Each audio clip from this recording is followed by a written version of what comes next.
하나님의 말씀 구약성경 창세기 2장 4절에서 우리 17절 말씀입니다.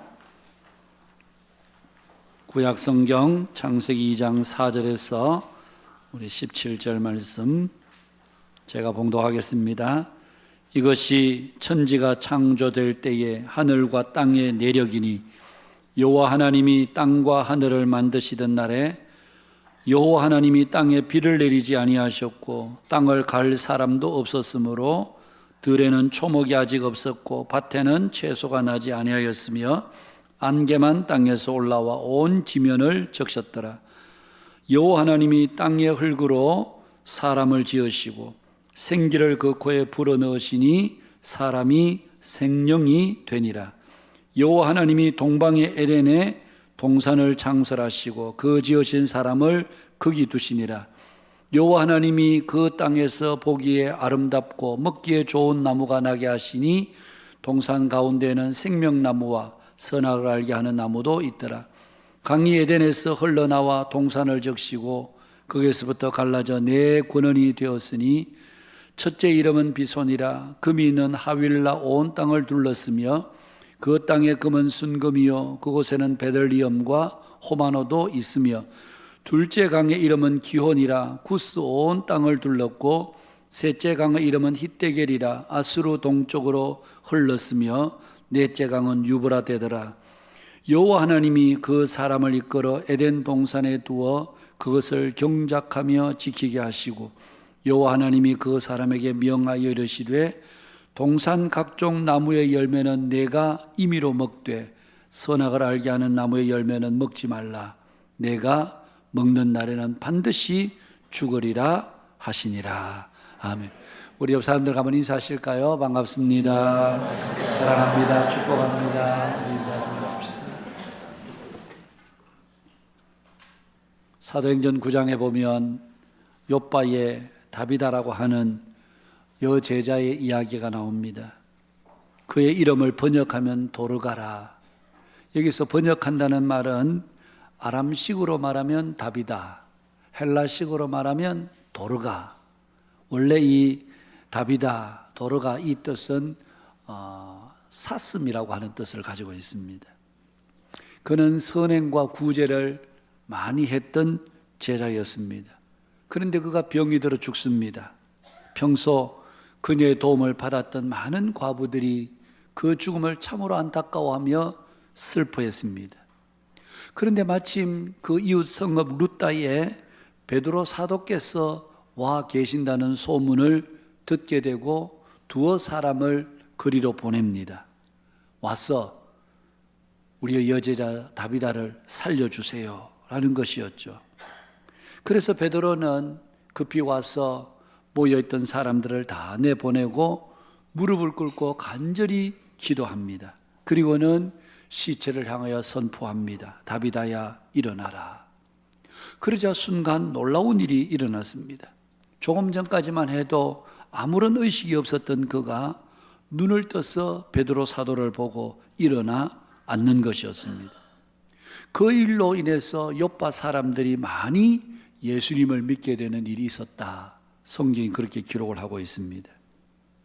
그런데 성경은 거기서 그치지 않고 그 뒷절에 한 구절의 말씀을 더 덧붙이고 있는 것을 봅니다. 43절에 보면 베드로가 욥바에 여러 날 있어 시몬이라 하는 무두장이의 집에서 머무니라. 다시 살아난 것으로 말씀을 끝내도 될 것 같은데 굳이 이 43절 베드로 사도가 어디에 머물렀는지 성경이 기록하고 있는 이유가 뭘까? 여러분, 무두장이가 어떤 사람입니까? 죽은 짐승의 사체를 다루는 그런 직업을 가진 사람입니다. 과거 우리나라에도 그렇습니다마는 짐승의 사체를 다루는 사람을 아주 천히 여겼습니다. 그런데 오늘 이 시몬, 바로 이 무두장이 시몬도 마찬가지였죠. 근데 베드로 사도가 바로 그의 집에 여러 날을 머물렀다. 생각해 보면 당시 욥바 사람들 중에서는 베드로 사도를 자기 집으로 모시고 가서 융숭하게 대접하고 싶어하는 분들이 여러분 얼마나 많았겠습니까? 특별히 자기들이 존경하고 따르던 다비다 여제자를 살려주었으니 여러분 그 여제자 다비다를 살려준 것도 감사하고 그리고 너무나도 엄청난 죽은 자 가운데서 다시 살리신 것은 정말 쇼킹한 일인데 이런 사람을 자기 집으로 모시고 가서 여러분 극진히 대접하고 싶어하는 마음들이 아마 그 요파 사람들 중에 많이 있었을 것입니다. 그럼에도 불구하고 베드로 사도는 그 어느 누구의 집에도 가지 않고 무두장이 시몬의 집에 여러 날을 머물렀다. 한 절의 말씀이지만 이 한 절의 말씀은 일종의 무언의 메시지가 담겨 있었다. 그렇게 말할 수 있습니다. 그리스도 예수 안에서는 그 신분의 어떠함과 상관없이 한 사람 한 사람 그 자체 모두가 다 존귀하다. 베드로 사도는 어쩌면 삶으로 그것을 보여준 한 절의 말씀이라고 할 수 있을 것입니다.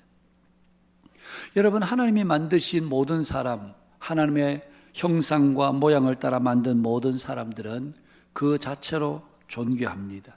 많이 배웠든지 그렇지 못하든지, 많이 가졌고 지위가 높든지 그렇지 못하든지 그것과 아무런 상관없이 모든 사람들은 하나님의 형상과 모양을 따라 지음받은 사람이기 때문에 그 자체로 존귀하다. 그렇게 말할 수 있습니다. 여러분 이러한 존귀함은 타인을 대할 때뿐만이 아니라 자신 스스로 대할 때도 그 존귀함을 느껴야 되는 것은 마찬가지입니다. 오늘날 의외로 많은 분들이 자기 스스로를 낮게 평가하는 분들이 많습니다. 열등의식이라고 그러죠. 자기 자신은 상대적으로 다른 사람과 비교해 볼 때에 이런저런 면에서 나는 부족해, 나는 못났어, 나는 잘 안 돼. 그러면서 자기 자신을 스스로 낮게 평가하는 분들이 자존감이 상대적으로 아주 낮은 분들이 적지 않습니다. 여러분, 우리는 모두 다 누군가로부터 사랑받기를 원합니다. 누군가로부터 사랑받기를 원한다면 해야 될 첫 번째 일은 자신이 먼저 자신을 사랑하는 일입니다. 자신이 자신을 먼저 귀하게 여기는 일입니다. 자신이 자신을 사랑하지도 귀하게 여기지도 않으면서 다른 사람들에게 귀히 여김을 받고 사랑을 받겠다. 이것은 말이 안 맞습니다. 우리는 다른 사람이 나를 어떻게 보든지 간에 우리 자신이 귀한 존재요, 하나님의 사랑을 받은 특별한 존재라는 것을 늘 인식하고 우리가 아는 것이 많든지 적든지 상대적으로 다른 사람과 비교해서 어떤 모습이라 할지라도 우리 자신을 귀히 여기고 우리 자신을 사랑하는 그럴 때에 사실은 다른 사람들부터 귀히 여김을 받고 사랑을 받게 되는 것입니다. 우리는 모두 존재 그 자체로서 충분히 존귀한 사람들임을 성경이 우리들에게 분명하게 말씀해 주고 있습니다. 그런데 하나님은 우리를 그렇게 존귀한 존재로 만드시고 그냥 우리가 알아서 스스로 자기의 삶을 꾸려가며 살도록 내버려 두지 않으셨습니다. 오늘 우리가 읽은 창세기 2장 4절에서 17절까지 말씀에서 하나님은 우리 사람들에게 주신 분명한 삶의 원칙들이 무엇인지 세 가지로 우리들에게 말씀해 주고 있습니다. 그 첫 번째는 너의 존재의 본질을 잊지 말아라. 그렇게 말씀하셨습니다. 여러분, 오늘 우리가 읽은 그 4절에서 6절까지 말씀해 보면 사람이 창조되기 이전에 이 땅의 상태를 말씀하고 있습니다. 사람이 없으므로 들에는 초목이 아직 없었고 밭에는 채소가 나지 아니하였으며 안개만 땅에서 올라와 온 지면을 적셨다. 그리고는 7절에 하나님께서 땅의 흙으로 사람을 지으시고 생기를 그 코에 불어넣으심으로 비로소 사람이 생명이 된지라. 그렇게 말씀하고 있습니다. 이것이 사람을 지으신 하나님의 최초의 설명이라고 할 수 있습니다. 그런데 여기에서 우리의 눈길을 끄는 것은 바로 사람을 만든 재료, 여호와 하나님이 땅의 흙으로 사람을 지으셨다. 여러분, 우리 사람의 신체 구조가 얼마나 신묘막측합니까? 우리 몸에 무슨 전기가 흐르고 동력 장치를 우리 몸에 삽입해 놓은 것도 아닌데 여러분, 우리 사람의 움직임은 그 자체로 정말 신비롭다라고 말할 수 있지 않습니까? 손가락 하나 까딱 움직이는 것도 여기에 무슨 기계 장치가 들어있고 여기에 무슨 전기가 흐르고 그래서 이 손발이 움직이는 것이 아님에도 불구하고 어떤 기계 장치도 어떤 전기가 흐르지 않음에도 불구하고 여러분 우리의 모든 움직임은 정말 신묘막측할 만큼 신비롭습니다. 성인들의 뇌의 무게는 약 1.4에서 1.6kg이라고 그렇게 이야기를 합니다. 그런데 그 작은 무게, 그 무게 속에 여러분 1000억 개가 되는 신경세포가 들어있습니다. 사람들이 생각하고 말하고 느끼고 행동하는 정말 인간이 만드는 어떤 슈퍼컴퓨터보다 더 정밀하고 정교하게 만들어진 것이 사람의 신체 구조라고 할 수 있습니다. 사람의 몸속에 흐르는 여러분 피를 운반하는 혈관은요, 모세 혈관까지 합하면 약 한 10만 킬로 정도라고 이야기해요. 지구 2바퀴 반을 돌고도 남음이 있을 만큼 우리 이 좁은 몸덩어리 안에 혈관, 피를 운반하는 혈관은 약 10만 킬로가 되는 엄청난 길이의 혈관을 우리 몸이 보유하고 있다는 얘기입니다. 그런 것을 보면 뼈마디 하나하나, 세포 하나하나 어느 것 하나 그냥 보아 넘길 수가 없는 정말 신비한 덩어리라고 말할 수 있습니다. 어떤 분이 우리 사람을 신체 해부학적으로 물리적으로 분해해서 계산을 해보니까 못이 몇 개가 나오고 성냥개비가 몇 개 나오고 뭐 등등의 이런 것으로 만들어 보니까 사람은 $10,000, 10,000원도 되지 않는 그런 정말 얼마 되지 않는 우리 몸을 다 분해해서 보면 그 값이란 10,000원도 안 되는, 그런데 존재 가치로 따지면 정말 그 어떤 값으로도 매길 수 없는 그런 엄청난 그런 여러분 존재라고 할 수 있지 않습니까? 그런데 이런 모든 우리 인간의 근본 재료가 흙에서 왔다는 것입니다. 하나님은 왜 우리를 여호와 하나님이 땅의 흙으로 사람을 지으셨다, 우리의 존재의 근본을 우리에게 말씀하시는 걸까? 이유는 한 가지입니다. 속되게 표현하면 함부로 나대지 말고 함부로 까부지 말고 겸손하라는 것이죠. 좀 뭘 안다고, 좀 가졌다고, 좀 높은 곳에 있다고 함부로 어찌되고 그렇게 하지 말라는 겁니다. 우리는 모두 다 흙에서 왔으니 흙으로 돌아갈 인생임을 잊지 말라는 얘기죠. 그래서 일찍이 시편 기자는 90편에서 주께서 사람을 티끌로 돌아가게 하시고 너희 인생들은 돌아가라. 우리 모든 인생의 일생은 밤의 한 경점과 같고 홍수처럼 우리가 다 쓸려갑니다. 그렇게 시편 기자는 노래하고 있습니다. 그만큼 우리는 어떤 의미에서 보잘것없는 인생이라는 얘기죠. 여러분, 흙덩이로 만들어진 우리가 그래도 사람 구실을 하게 되는 것은 우리 스스로 의해서가 아니라 하나님께서 생기를 그 코에 불어넣으셨기 때문입니다. 생기가 무엇입니까? 하나님의 호흡입니다. 그래서 우리는 생명, 살아있는 존재가 된 것입니다. 우리의 폐가 저절로 움직여서 호흡하는 것이 아니라 하나님의 숨결을 우리에게 불어넣어 주셨기 때문에 그래서 우리가 숨을 쉬는 것입니다. 여러분, 오늘 우리 모두가 이렇게 호흡을 하는 것은 우리 스스로의 호흡이 아니라 하나님의 숨결을 우리에게 불어넣어 주셨기 때문에 그래서 우리가 호흡을 하는 것입니다. 이 호흡이 거두어지면 그 즉시로 우리는 시체가 되고 마침내 흙으로 돌아가게 됩니다. 그래서 하나님 우리에게 말씀하셨습니다. 너는 흙이니 흙으로 돌아갈지니라. 우리가 바로 이런 존재들입니다. 그래서 우리는 이 땅에서 유한한 존재들이고 우리는 무한히 살 수 없는 흙에서 지음받았으니 반드시 흙으로 돌아가는 인생임을 우리가 아는 것이, 이것이 바로 우리의 인생의 본질이라는 얘기입니다. 얼마 전에도 말씀을 드렸습니다만 삼성그룹을 창업했던 이병철 회장이 타계하기 전에 캐톨릭 어느 신부에게 정말 신이란 존재 아는가? 그리고 왜 신이 있다면 우리에게 이런 고통을 주는가? 그리고 과연 천국과 지옥이 있는가? 질문은 던졌지만 그 질문에 대한 정확한 해답을 그는 가지지 못했고 그 해답을 자신의 삶에 구현하지 못했던, 그리고 그는 이 세상을 떠나버리고 말았습니다. 여러분, 오늘 우리 인생은 유한한 인생입니다. 무한하지 않습니다. 언젠가는 이 세상을 다 떠나서 흙으로 돌아갈 인생입니다. 이것을 아는 사람은 겸손하게 되죠. 우리가 간혹 보면 막 속되게 표현하면 천지도 분간 못하고 막 설치는 사람들이 있습니다. 대표적인 경우가 성경에 나오는, 여러분 이사야서에 나오는 아수르의 왕이었던 산헤립이죠. 이 산헤립이 히스기야 왕이 다스리는 이스라엘을 침공해와서 얼마나 하나님을 모욕합니까? 지금까지 아수르의 군대를 막은 나라가 어디 있느냐? 아수르의 군대를 이긴 신이 어디 있느냐? 너희들이 히스기야 왕이 말하는 여호와 하나님이 우리를 지키시고 건지고 보호하실 거다, 거짓말에 속지 말아라.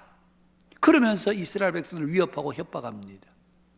지금까지 자기는 패한 적이 없고 어디를 가든지 승승장구했고, 그래서 나 외에는 이 세상에 전능한 신이 없다. 아수르의 왕을 이길 만한 어떤 신도 어떤 나라도 존재하지 않는다. 그렇게 큰 소리 쳤던 사람이 바로 산헤립이었습니다. 그런데 그가 고국에 돌아가서 두 아들에게 칼에 찔려서 정말 쓸쓸한 인생, 그것으로 그의 인생을 마치고 맙니다.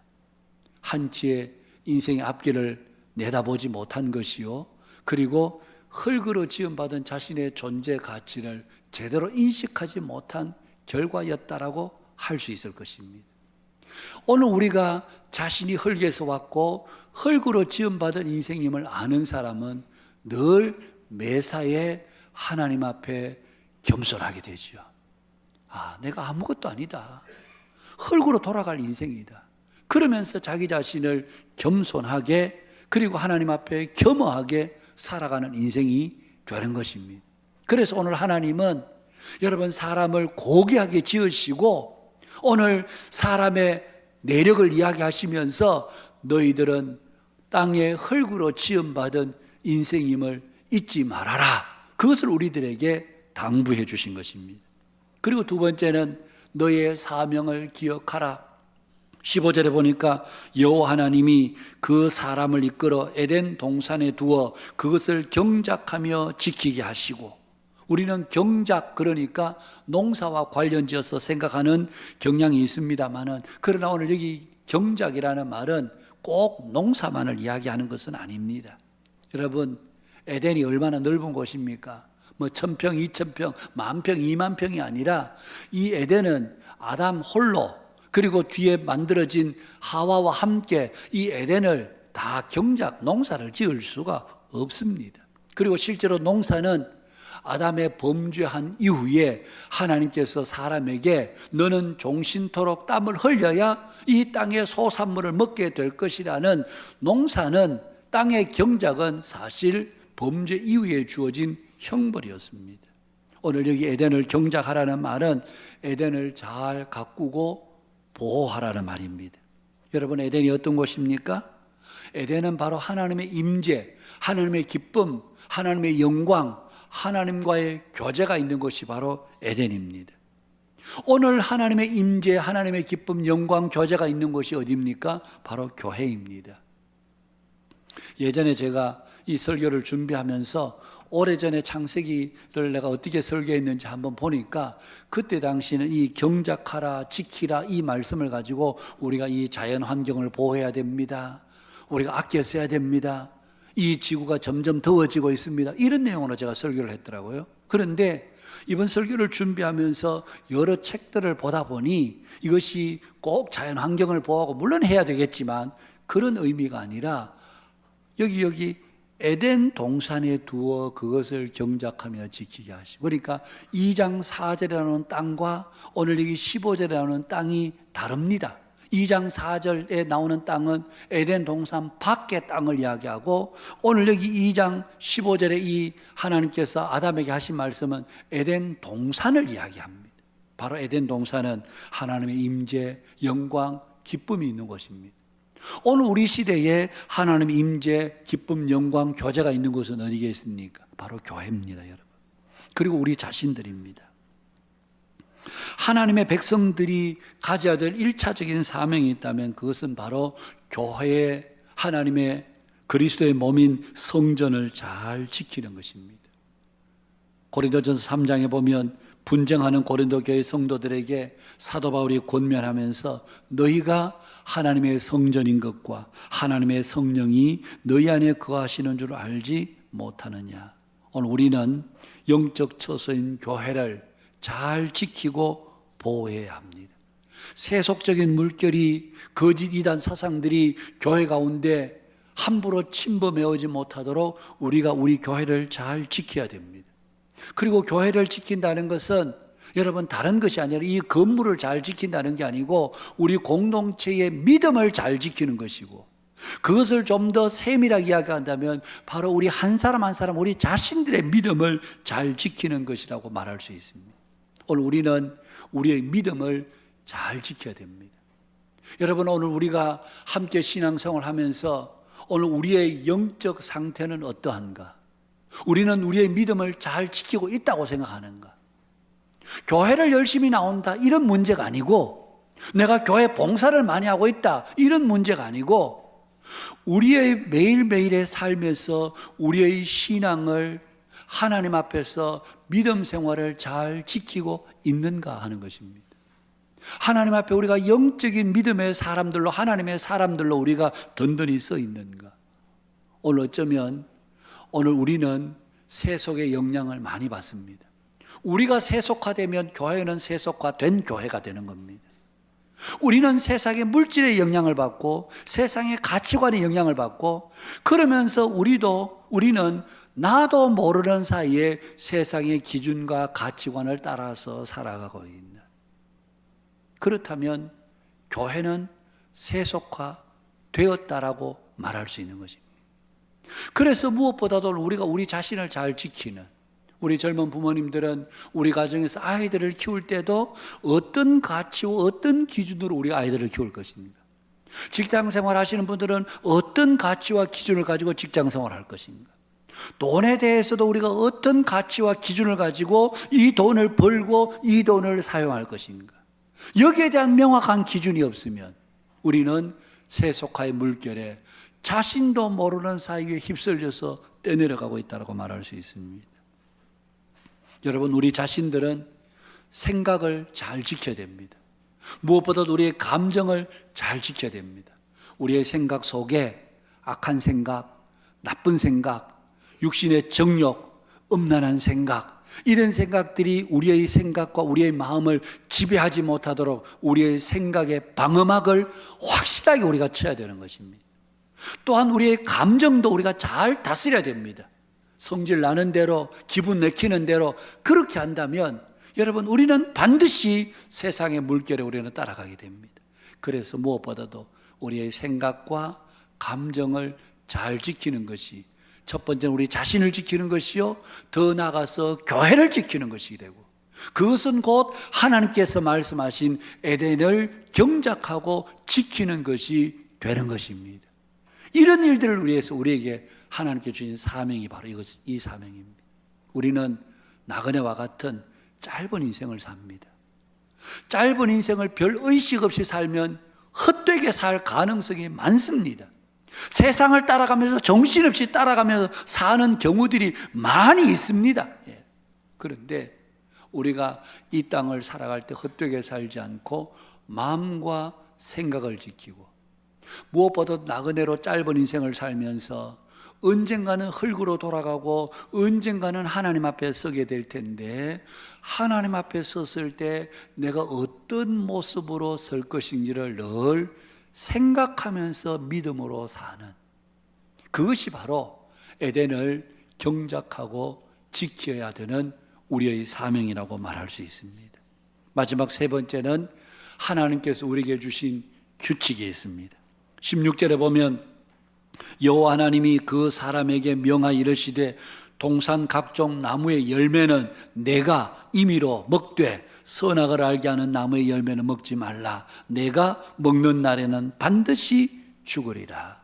간혹 사람들은 하나님께서 괜히 에덴 동산에 선악을 알게 하는 나무를 두셔서, 그래서 차라리 애초부터 그것이 없었으면 사람들이 먹지 않았을 거고 죄를 짓지 않았을 텐데, 하나님께서 그것을 두어서 사람들이 그것을 먹고 죄를 지었다. 그러면서 모든 인간 타락 범죄의 원인 제공자가 하나님이시다.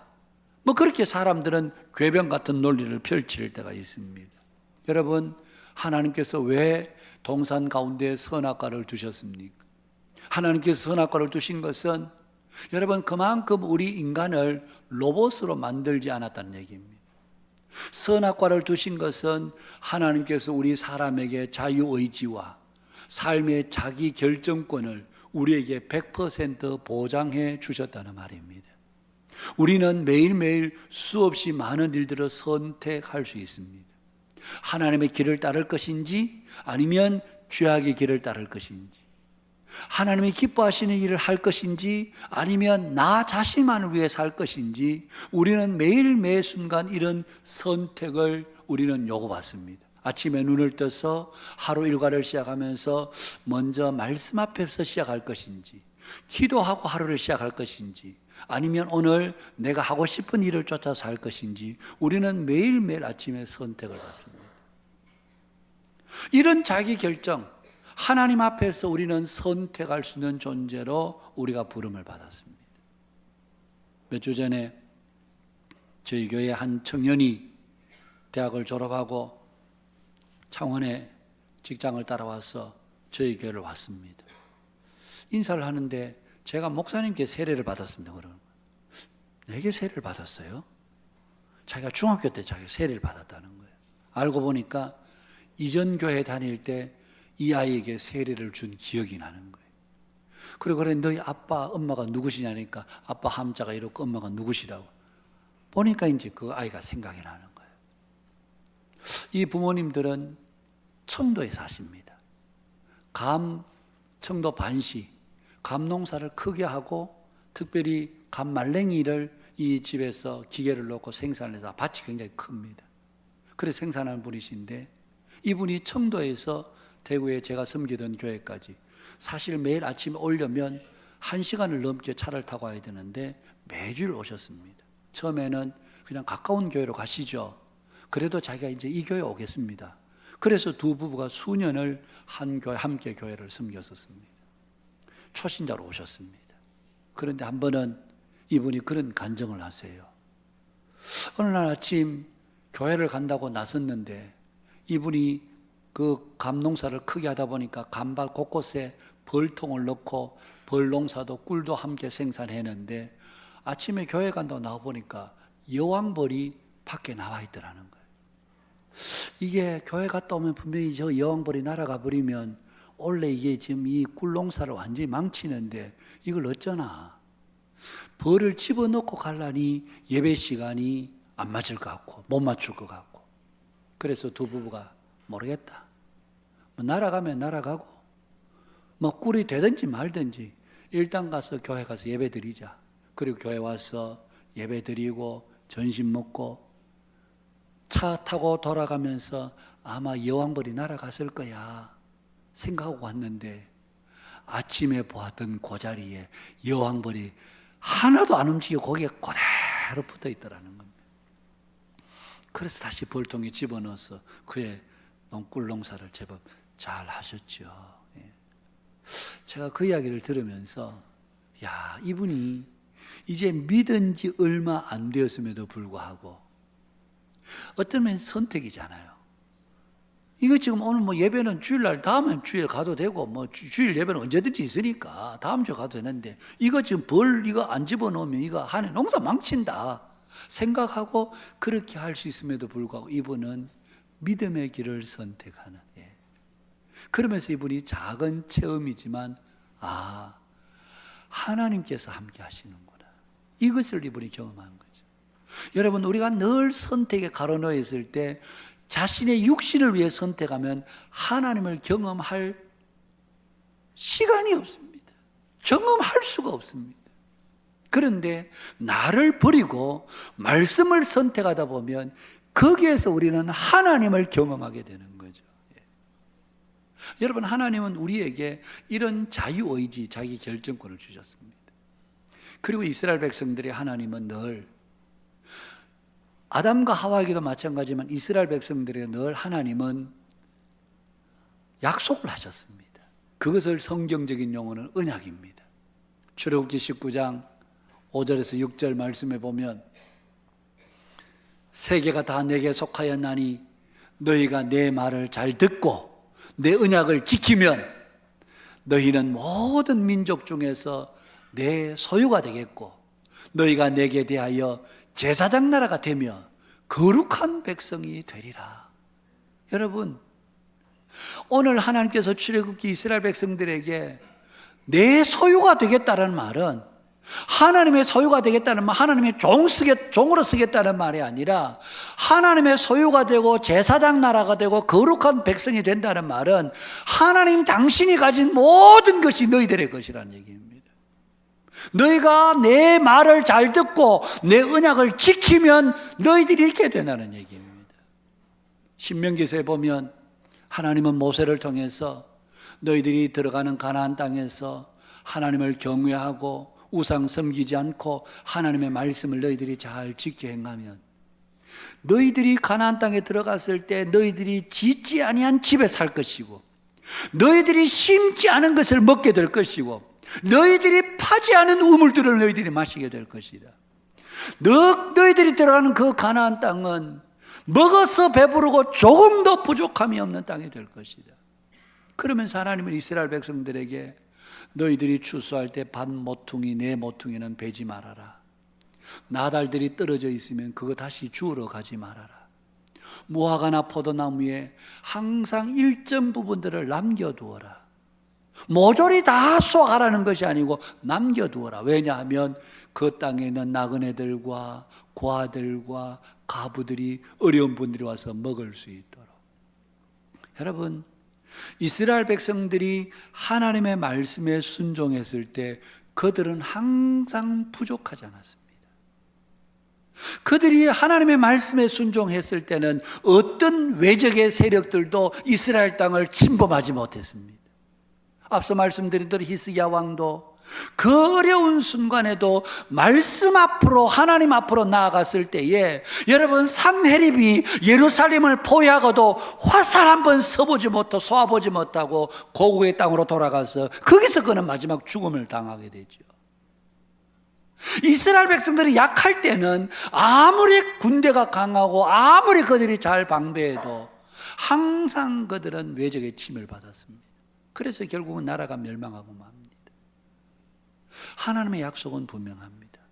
내가 너희들과 맺은 언약을 너희들이 잘 지켜 행하면 너희들이 세계 모든 민족 가운데 뛰어나게 되고 다른 사람이 꾸어줄지언정 너희들이 꿇어가는 일들이 없을 뿐만 아니라 너희들이 먹어서 배부르고 조금도 부족함이 없는 땅이 될 것이라는 것이 하나님이 주신 약속의 말씀이었습니다.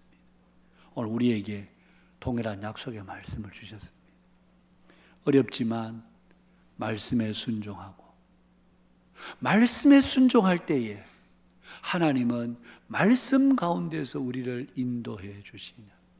여러분, 하나님의 약속의 말씀은 무엇입니까? 크게는 두 가지입니다. 하나님 사랑하라. 다른 무엇보다도 하나님 사랑하라. 하나님 제일 주의로 살아라. 하나님을 늘 의지하고 하나님을 경외하고 하나님께 너의 삶의 모든 것을 맡겨라. 사랑하는 여러분, 우리가 이번 한 주간을 살면서도 여러 번 말씀드립니다마는 하나님께 여러분의 삶을 맡기시기를 바랍니다. 내가 자꾸 고민하고 내가 염려하고 내가 아무리 걱정하고 해도 우리의 삶을 우리 스스로 해결할 수 있는 길이 없습니다. 하나님께 맡겨라. 그게 하나님을 신실하게 의지하는 거잖아요. 그런가 하면 또 한 가지는 내 이웃을 사랑하라. 한 사람 한 사람을 귀히 여기고 존중히 여겨라. 이번 주간에 어느 날 새벽에 일어나서 카톡을 보니까 동기방에 어떤 글이 하나 올라왔습니다. 이 목사님은 가까운 진주에서 목회를 하다가 거기서 좀 목회 어려움이 있어서 지금은 포르투갈에 거기에 선교사로 가 계십니다. 그런데 이분의 근황을 잘 몰랐습니다. 최근에 이제 이분의 근황이 올라왔는데 이 딸아이가 한 중학생쯤 되는 것 같아요. 바이올린 연습을 하다가 갑자기 의식을 잃고 쓰러졌는데 포르투갈 제법 규모가 있는 병원에 가서 MRI 찍고 CT를 찍었는데 결과가 뇌에 종양이 있는 것 같아. 이게 젤리처럼 그리 되어 있는지 아니면 딱딱한지 그거는 잘 모르겠는데 하여튼 종양이 제법 크다. 그래서 이 아이의 자꾸 눈이 시신경을 건드려서 자꾸 눈이 시력이 가는 겁니다. 머리가 너무 두통이 심한 겁니다. 여러분 그쯤 되면 우리나라 같으면 벌써 어떤 수술을 해도 했겠죠. 그런데 그 포르투갈 제법 규모 있는 병원에서 수술은 하지 않고 한 6개월 동안 계속해서 추적 검사를 해보자. 그런 동안 아이는 죽잖아요. 아이가 두통과 시력이 가는 것 때문에 견딜 수가 없는데 그냥 아프면 진통제 먹이고 이러고 있는 거예요 지금. 그래서 왜 못 들었냐 하니 이미 포르투갈 갈 때 모든 보험들은 다 정리했고 가서 이제 가족들이 가서 거기에 사역하니까 이제는 여유도 없을 뿐만 아니라 돌아올 경비마저도 준비가 되어 있지 않는, 그러니 그냥 안타깝게 발만 동동 굴리고 있는 겁니다. 그런 내용이 카톡방에 올라왔습니다. 그래서 제가 동기 회장 목사님께 그 다음 아침 바로 전화했습니다. 빨리 이거 좀 자세히 알아보고 국내 들어오라 그래라. 우리가 어떻게 경비를 마련하든지 아이 살려야 될 것 아니냐. 6개월마다 추적 검사하는 동안 아이는 죽어가는데 이거 우리가 그냥 보고 있을 거냐. 아이 당장 들어오라 그래라. 여러분, 그러자 동기 카톡방에 소식을 올리자 너도 나도 들어오면 저희들을 치료비를 우리도 좀 부담하겠습니다. 우리도 돕겠습니다. 우리도 막 올라오는 거예요.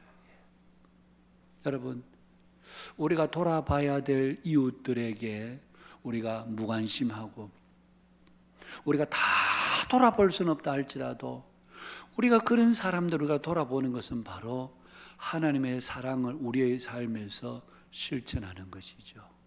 하나님은 하나님 사랑해라. 그리고 내 이웃을 내 몸과 같이 사랑해라.